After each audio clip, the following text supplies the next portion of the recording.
നമസ്കാരം, മലയാളി വാർത്തയിലേക്ക് സ്വാഗതം. പഹൽഗാം ആക്രമണത്തിൽ പാകിസ്ഥാന് തിരിച്ചടി കൊടുക്കാനുള്ള നിർണായക നീക്കങ്ങളിലേക്ക് ഇന്ത്യ കടക്കുന്നതായിട്ടുള്ള സൂചനകൾ പുറത്തേക്ക്. വ്യോമാക്രമണം തന്നെയായിരിക്കാം പാകിസ്ഥാനിൽ ഇന്ത്യ പദ്ധതിയിടുന്നത്. പ്രധാനമന്ത്രി നരേന്ദ്രമോദിയും വ്യോമസേനാ മേധാവി എയർ ചീഫ് മാർഷൽ AP സിംഗും തമ്മിൽ കൂടിക്കാഴ്ച നടന്നു എന്നുള്ളതാണ് ഏറ്റവും പ്രധാനപ്പെട്ട വിവരം. ഡൽഹിയിലാണ് പ്രധാനമന്ത്രിയും വ്യോമസേനാ മേധാവിയും തമ്മിലുള്ള കൂടിക്കാഴ്ച നടന്നത്. പഹൽഗാം ഭീകരാക്രമണത്തിന്റെ പശ്ചാത്തലത്തിലാണ് പ്രധാനമന്ത്രിയും വ്യോമസേനാ മേധാവിയും തമ്മിലുള്ള നിർണായകമായ കൂടിക്കാഴ്ച നടന്നത്. നേരത്തെ വിവിധ സേനാ മേധാവിമാരുമായി പ്രധാനമന്ത്രി നരേന്ദ്രമോദി സംസാരിച്ചിരുന്നു. ഇതിന്റെ തുടർച്ചയായാണ് ഇപ്പോഴത്തെ കൂടിക്കാഴ്ചയും എന്നുള്ള വിവരങ്ങൾ പുറത്തേക്ക് വരുന്നു.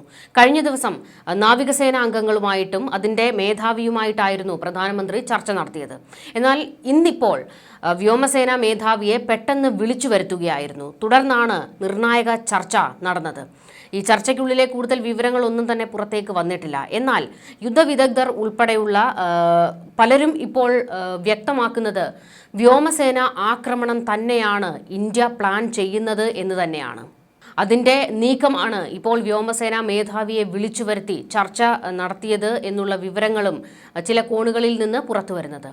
നരേന്ദ്രമോദി, പ്രതിരോധ മന്ത്രി രാജ്നാഥ് സിംഗ്, ദേശീയ സുരക്ഷാ ഉപദേഷ്ടാവ് അജിത് ഡോവൽ തുടങ്ങിയവർ പങ്കെടുത്ത ഉന്നതതല യോഗത്തിൽ സംയുക്ത സൈനിക മേധാവി ജനറൽ അനിൽ ചൗഹാൻ, കരസേനാ മേധാവി ജനറൽ ഉപേന്ദ്ര ദ്വിവേദി, വ്യോമസേനാ മേധാവി എയർ മാർഷൽ AP സിംഗ്, നാവികസേനാ മേധാവി അഡ്മിറൽ ദിനേശ് ത്രിപാഠി തുടങ്ങിയവരും എത്തിയിരുന്നു.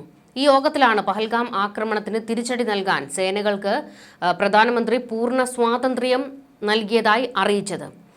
തിരിച്ചടിയുടെ രീതിയും സമയവും ലക്ഷ്യവുമെല്ലാം സൈന്യത്തിന് തീരുമാനിക്കാമെന്ന് പ്രധാനമന്ത്രി അന്ന് നടന്ന യോഗത്തിൽ വ്യക്തമാക്കിയതാണ്.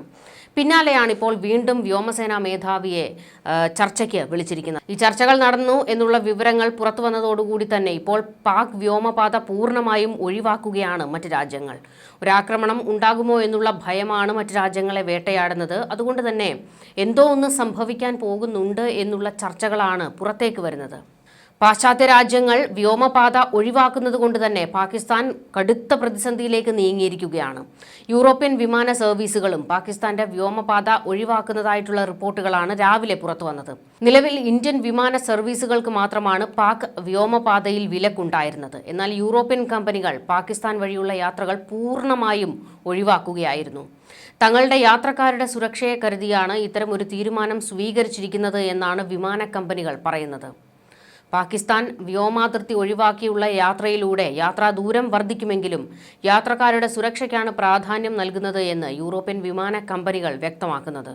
പഹൽഗാം ഭീകരാക്രമണവുമായി ബന്ധപ്പെട്ട് ജമ്മുകശ്മീരിൽ പരിശോധനയും ജാഗ്രതയും ഇപ്പോൾ ശക്തമാക്കിയിരിക്കുകയാണ്. ഭീകരർക്കായുള്ള തെരച്ചിൽ ഊർജിതമായി മുന്നോട്ടു പോകുന്നതായി സുരക്ഷാ സേന വ്യക്തമാക്കി.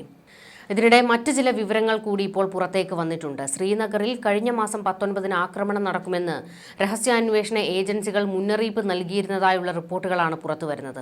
ഇതിന്റെ അടിസ്ഥാനത്തിൽ ശ്രീനഗറിൽ സുരക്ഷ വർദ്ധിപ്പിച്ചിരിക്കുകയാണ്. എന്നാൽ പഹൽഗാമിൽ ആക്രമണം നടക്കുമെന്നതിനെ സംബന്ധിച്ച് സൂചനകൾ ഉണ്ടായിരുന്നില്ല എന്നാണ് വിവരം. ഇതിനിടെ വിദേശകാര്യമന്ത്രി S. ജയശങ്കർ റഷ്യൻ വിദേശകാര്യ മന്ത്രിയുമായി ടെലിഫോണിൽ സംസാരിച്ചു. ഭീകരാക്രമണത്തെ സംബന്ധിച്ച് ഇരു മന്ത്രിമാരും ചർച്ച നടത്തി. പാകിസ്ഥാൻ ഉടൻ തന്നെ മറുപടി കൊടുക്കാൻ ഒരുങ്ങിയിരിക്കുകയാണെന്നും കേന്ദ്രം അതിന് എത്രയും പെട്ടെന്ന് അനുമതി നൽകണം എന്നുമാണ് കര, നാവിക, വ്യോമസേനകൾ വ്യക്തമാക്കുന്നത്. 45 മിസൈൽ ലോഞ്ചറുകളടക്കം പുതിയ വ്യോമ പ്രതിരോധ സംവിധാനങ്ങൾ കരസേന വാങ്ങും എന്നുള്ള വിവരങ്ങൾ പുറത്തു വന്നിട്ടുണ്ട്. അറബിക്കടലിൽ എല്ലാ തയ്യാറെടുപ്പും പൂർത്തിയാക്കി പടക്കപ്പലുകളുടെ ചിത്രം നാവികസേന പുറത്തുവിട്ടിരുന്നു. ഗംഗ അതിവേഗ പാതയിൽ രാത്രിയിലും യുദ്ധവിമാനങ്ങളുടെ ലാൻഡിംഗ് വ്യോമസേന നടത്തിയിരുന്നു. ഇന്ത്യയും പാകിസ്ഥാനും തമ്മിൽ യുദ്ധ സാഹചര്യം നിലനിൽക്കുന്നതിനിടെയാണ് കരസേന പുതിയ വ്യോമ പ്രതിരോധ സംവിധാനങ്ങൾ വാങ്ങുന്നത് എന്നതും ശ്രദ്ധേയമാണ്. ശത്രുരാജ്യങ്ങളുടെ വിമാനങ്ങൾ, ഹെലികോപ്റ്ററുകൾ, ഡ്രോണുകൾ എന്നിവയെ തകർക്കുന്നതിനായുള്ള ഹ്രസ്വദൂര പ്രതിരോധ സംവിധാനങ്ങളാണ് വാങ്ങുന്നത്. 48 ലോഞ്ചറുകൾ, 85 മിസൈലുകൾ ഉൾപ്പെടുന്ന പ്രതിരോധ സംവിധാനങ്ങളാണ് കരസേനയുടെ ഭാഗമാകുക. കൂടാതെ പടക്കോപ്പുകൾ അതിർത്തി പ്രദേശത്തേക്ക് വിന്യസിച്ച് എന്തിനും തയ്യാറാണെന്ന സന്ദേശവും സേന നൽകി കഴിഞ്ഞിട്ടുണ്ട്. പാക് സൈന്യത്തിൽ നിന്നും ഏതെങ്കിലും നീക്കമുണ്ടായാൽ കനത്ത തിരിച്ചടി കൊടുക്കാൻ തന്നെയാണ് തീരുമാനം. യുദ്ധസാഹചര്യത്തിൽ റൺവേക്ക് പകരം എക്സ്പ്രസ് വേ ഉപയോഗിക്കുന്നതിനുള്ള പരിശോധനയാണ് ഗംഗ അതിവേഗ പാതയിൽ വ്യോമസേന പൂർത്തിയാക്കിയത്. റഫാൽ, സുഖോയ് 30, MiG-29, ജാഗ്വാർ യുദ്ധവിമാനങ്ങൾ ഇതിൽ പങ്കെടുത്തിരുന്നു.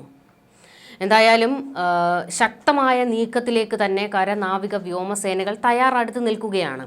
ഇനി കേന്ദ്രത്തിൽ നിന്ന് ഒരു ഒരു മുന്നറിയിപ്പ് നിർദ്ദേശം കിട്ടിയാൽ ഉടൻ തന്നെ കയറിയടിക്കാൻ തയ്യാറായി നിൽക്കുകയാണ് കരനാവിക വ്യോമസേനകൾ. അതിൻ്റെ കൂട്ടത്തിലാണ് ഇപ്പോൾ പാകിസ്ഥാൻ്റെ തന്നെ നെഞ്ചുലച്ചുകൊണ്ട് വ്യോമസേനാ മേധാവിയെ ഉടൻ തന്നെ ചർച്ചയ്ക്ക് ഡൽഹിയിലേക്ക് വിളിപ്പിച്ച മോദിയുടെ തീരുമാനം. അത് കഴിഞ്ഞ് കൂടിക്കാഴ്ച നടന്നതിന് ശേഷമുള്ള വാർത്തകളൊന്നും തന്നെ പുറത്തേക്ക് വരാത്തതും എല്ലാം തന്നെ ഇപ്പോൾ പാകിസ്ഥാനെ വെപ്രാളം പിടിപ്പിക്കുകയാണ്. എന്ത് തരം നീക്കമാണ് ഇന്ത്യ നടത്താൻ പോകുന്നത് എന്നുള്ളതാണ് അവരെ സംബന്ധിച്ചിടത്തോളം ഭീതിപ്പെടുത്തുന്നത്. പാകിസ്ഥാൻ അതിർത്തി ഭേദിച്ച് ഇന്ത്യൻ വ്യോമസേന കടന്നെത്തുമോ എന്നുള്ളതാണ് അവരുടെ ഉറക്കം കെടുത്തുന്നത്. അതുകൊണ്ട് തന്നെ പകലും രാത്രിയും ഒന്നും ഉറക്കമില്ലാതെ കണ്ണിൽ എണ്ണയൊഴിച്ച് കാത്തിരിക്കുകയാണ് പാകിസ്ഥാൻ. എത്രയും പെട്ടെന്ന് ഒരാക്രമണം നടത്തണം എന്ന് ഇന്ത്യൻ കര നാവിക വ്യോമസേനകൾ വ്യക്തമാക്കുകയും ചെയ്യുന്നുണ്ട്. ഈ ഒരു ഘട്ടത്തിൽ എന്ത് തീരുമാനത്തിലേക്ക് കേന്ദ്രം എത്തും എന്നുള്ളത് നിർണായകം തന്നെയാണ്. ഇപ്പോൾ വ്യോമസേനാ മേധാവിയെ വിളിച്ചിരിക്കുന്നത്, കൂടിക്കാഴ്ച നടന്നത് ആക്രമണവുമായി ബന്ധപ്പെട്ടുള്ളത് തന്നെയാണ് എന്നാണ് വിവരങ്ങൾ പുറത്തു വരുന്നത്. അതുകൊണ്ട് തന്നെ പാകിസ്ഥാൻ ഇപ്പോൾ എല്ലാം സസൂക്ഷ്മം വീക്ഷിക്കുകയാണ്. ന്യൂസ് ഡെസ്ക് മലയാളി വാർത്ത.